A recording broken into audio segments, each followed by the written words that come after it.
एक गीत गा रही हूँ माता जी का, सुनिए आप लोग को अच्छा लगेगा। लाली लाली डोलिया से उतरली मयरिया हो कि के करा घरवाना हम ले बसेड़वा हो कि के करा घरवाना।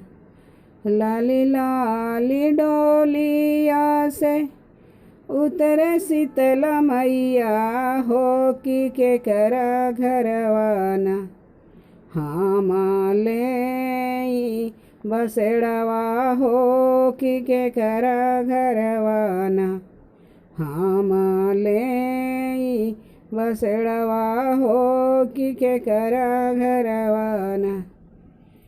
घर में से निकाले ले सोन हो सेवकवा हो कि हमारा घरवाना।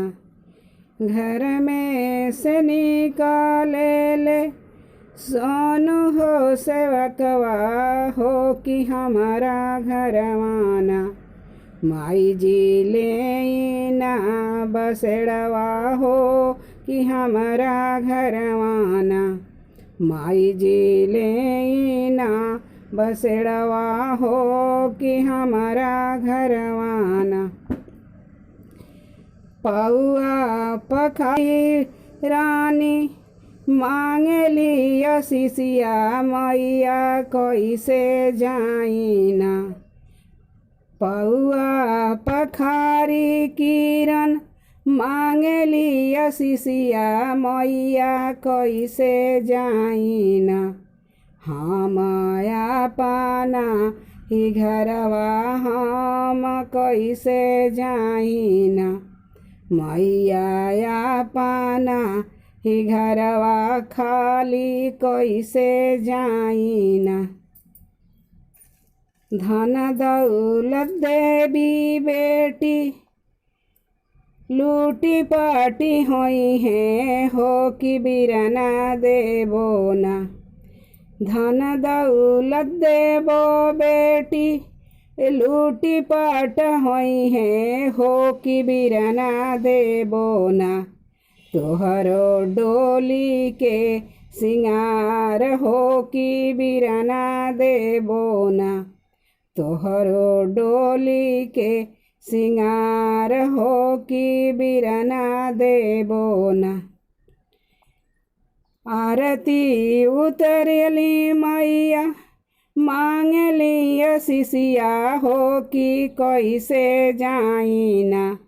मैया खाली अपना घरवा हम कैसे जाइना। मैया दे तू असीसिया जैती हम अपना घरवाना। खाली कैसे जाई मैया हम अपना घरवाना।